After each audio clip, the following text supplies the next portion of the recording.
안녕하세요. 잡시광입니다.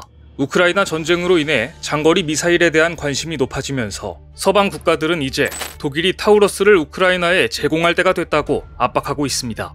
타우러스는 사거리가 500km에 달하고 현재 운용되고 있는 미사일 가운데 가장 강력한 관통력을 자랑하기 때문입니다. 그런데 타우러스의 주가가 오를수록 그에 못지않은 정확한 명중력을 가진 한국형 지대지 미사일 KT-SSM에 대한 관심도 높아지고 있는 가운데 한국은 당당하게 KT-SSM이 100km 이상 날아가 표적을 정확히 맞추는 영상을 공개해 세계의 이목을 끌었습니다. 그렇다면 그동안 자신들이 세계 최고의 미사일 강국이라며 홍보에 열을 올려온 중국의 미사일 수준은 어디까지 와 있을지 궁금해집니다. 최근 홍콩 매체들은 중국이 자랑하는 둥펑27이 이미 4년 전부터 운용에 들어갔다고 보도했습니다. 둥펑27은 미군의 모든 아시아 태평양 기지를 타격할 수 있는 것으로 알려졌지만 철저히 비밀에 붙여지다가 올해 초 중국으로부터 유출된 기밀 문서에서 다시 등장합니다. 워싱턴 포스트는 중국이 올해 둥펑27 시험을 성공적으로 수행했다. 12분간 1300마일을 날았고 미국 미사일 방어망을 뚫을 가능성이 크다. 중국은 이 비장의 무기를 너무 일찍 공개하고 싶지 않았던 것으로 보인다. 라고 보도했습니다. 만일 이것이 사실이라면 중국은 하와이까지 타격할 수 있는 비장의 무기를 비밀리에 운용 중이라는 이야기입니다. 중요한 점은 비밀리라는 점입니다. 정말 강력한 미사일 체계를 갖추고 있다면 모든 측면에서 비밀리에 운영할 이유가 없기 때문입니다. 중국 미사일이 그들의 주장처럼 정말 세계 최고 수준이라면 굳이 비밀에 붙일 이유가 없는 것이죠. 결국 중국은 미사일이 존재하긴 하지만 성능이 부족할 가능성이 높습니다. 실제로 중국은 자국 미사일 성능 테스트를 공개할 때 한국과 전혀 다른 모습을 보여왔습니다. 이것은 중국과 타이완 매체들이 공개한 위성 사진입니다. 흰색 콘크리트 구조물은 가상의 미 해군 항공모함이고 구조물에 뚫린 구멍은 중국군이 발사한 미사일이 떨어진 자리입니다. 타이완 매체들은 여기에 사용된 미사일이 중국 해군의 대함 탄도미사일 둥펑21D라고 밝혔습니다.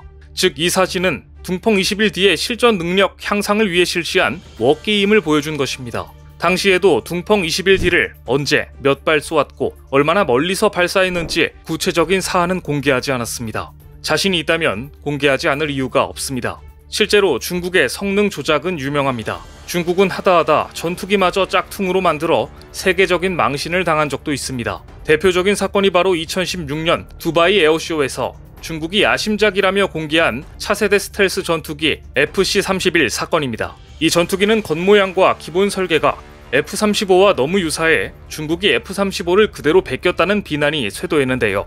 외신들은 지난 2009년 중국 해커들이 F-35 제작사인 록히드 마틴에 대한 해킹을 통해 F-35기의 설계도를 훔쳐 그대로 제작한 것이 중국의 FC-31이라며 그저 짝퉁과 다름없다고 조롱을 퍼부었습니다. 또 한 가지 중국에는 우리 공군의 T-50이나 FA-50과 같은 보등훈련기인 L-15 펠콘 훈련기가 있습니다. 러시아제 엔진을 기반으로 자체 개발했다는 WS-11 쌍발 터보팬 엔진을 장착한 쌍발 엔진 초음속 제트기인데요. 이것 역시 중국이 만들어낸 짝퉁으로 분류됩니다. 외형을 보면 엔진과 송풍구 배치나 기수 형상과 캐노피, 날개 등의 위치를 고려했을 때 설계 자체는 러시아의 야코블레프사의 YAK-130이지만 형상 자체는 이탈리아 아에로미키사의 M346을 카피했다고 분석됩니다. 성능 역시 짝퉁 수준으로 알려져 있습니다.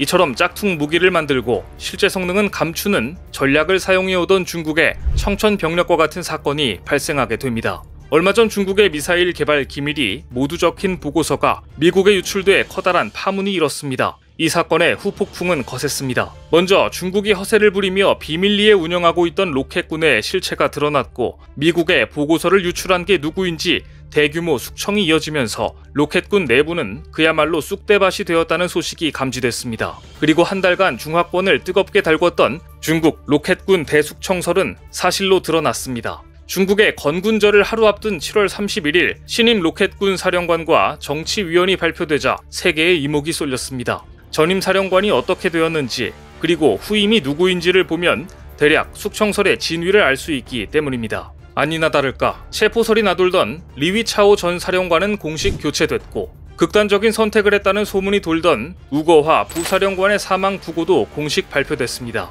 중국 당국은 이번 대숙청이 군납 비리 때문이라고 밝혔지만 서방 국가들은 느닷없이 벌어진 대숙청의 이유가 부패라는 것을 믿지 않는 분위기입니다. 지금까지 중국 내 숙청 사건의 대부분이 부패로 포장되었기 때문입니다. 시진핑 주석은 신임 로켓군 사령관과 정치위원회 해공군 출신을 앉혔습니다. 로켓군 출신은 믿지 못하겠다는 뜻을 우회적으로 표출한 것입니다. 하지만 인공위성, 로켓, 전략 미사일 등에 익숙하지 않은 이들이 과연 제대로 로켓군을 지휘할 수 있을지 의문입니다. 로켓군 고위 장성들은 정치와 무관한 과학기술 분야 인재들이 많습니다. 숙청의 실제 이유는 밝혀지지 않았지만 새로 임명된 로켓군 지휘자들의 면면을 보면 결과적으로 능력보다는 그저 시진핑 주석의 말을 잘 듣는 인물들입니다. 측근 인사가 시 주석으로서는 만족스러울지 모르지만 베테랑 지휘관들이 대거 숙청되면서 기술이 생명인 로켓군의 전력이 약화되고 중국군의 대만 침공 준비도 차질을 빚을 것이라는 관측도 나오고 있습니다. 이것 역시 중국군이 또 하나의 악재라고 할 수 있는데요. 하지만 더 본질적인 문제는 미사일의 수준입니다. 로켓군은 대만 침공 시 미사일을 쏟아부어 미 항모전단의 접근을 차단하는 역할을 해야 할 일종의 선봉부대입니다. 따라서 로켓군이 갖추고 있는 미사일 능력이 곧 중국 방어 능력의 전부라고 해도 과언이 아닙니다. 그리고 중국은 이를 철저히 베일에 가려놓고 있었습니다. 그러나 과거 중국이 저질렀던 참사를 통해 그 명중률을 짐작해 볼 수는 있습니다.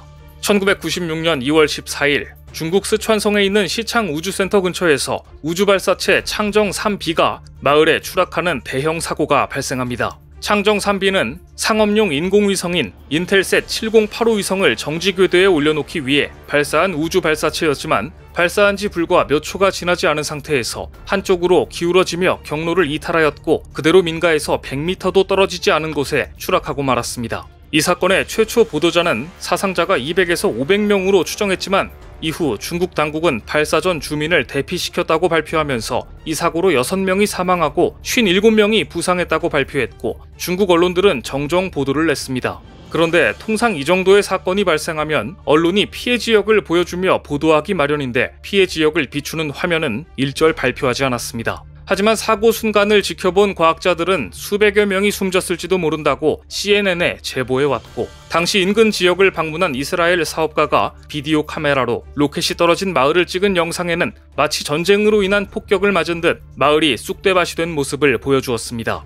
또한 수십 구의 시신을 보았다는 증언도 있었습니다. 중국 정부는 발사 전에 마을 사람들을 대피시켰다며 수백 명 사망설은 서방 언론의 일방적인 발표라고 주장했습니다. 누구의 말이 진실인지 알 길이 없습니다. 하지만 보통 우주 발사체를 발사할 때는 민가가 없는 지역에서 시행하기 마련입니다. 미국은 바닷가인 플로리다 해안에 로켓 발사 기지를 따로 만들었고 중국도 최초로 건설한 주취한 우주 기지는 거주민이 없는 내몽골 사막 한가운데 있었습니다. 하지만 이 사고가 일어난 스촨성 시창 우주 기지는 중국과 소련의 관계가 아주 악화되었을 때 급하게 조성된 기지였습니다. 당시 중국은 소련과의 국경 분쟁 이후 소련과의 전면전을 염두에 두고 국가 중요 시설을 국경선에서 거리가 먼 내륙지대로 급하게 이전하기 시작했습니다. 이때 각종 무기공장, 과학기술 연구기지 등이 스촨성의 졸속으로 건설됐는데 시창 우주기지도 그중 하나였습니다. 급하게 만드느라 안전 문제는 크게 고려되지 않았던 것인데요. 건설 당시 국제 정황이 그랬다지만 이 역시 중국의 안전 불감증이 일으킨 사고라고 밖에 볼 수 없습니다.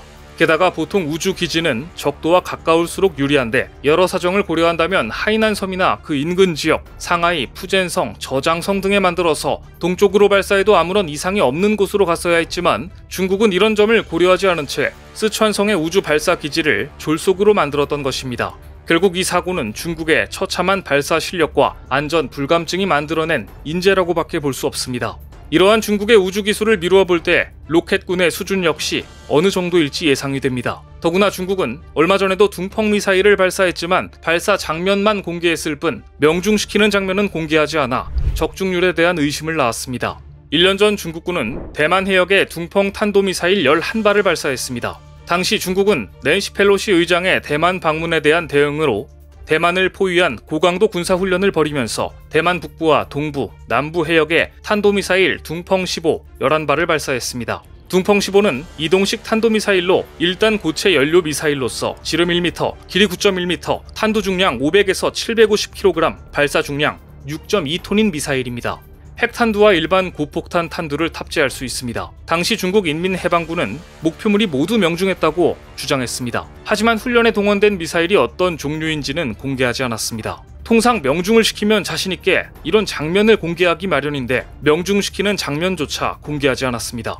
하지만 한국은 전술지대지 미사일이 관역을 연달아 명중시키는 더블 홀인원에 성공해 주변국들을 놀라게 했습니다.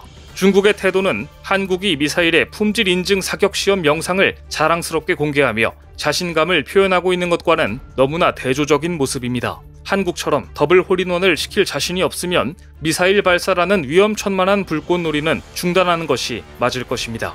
오늘 준비한 소식은 여기까지입니다. 댓글을 통한 여러분들의 많은 의견 기다리겠습니다. 시청해주셔서 감사합니다.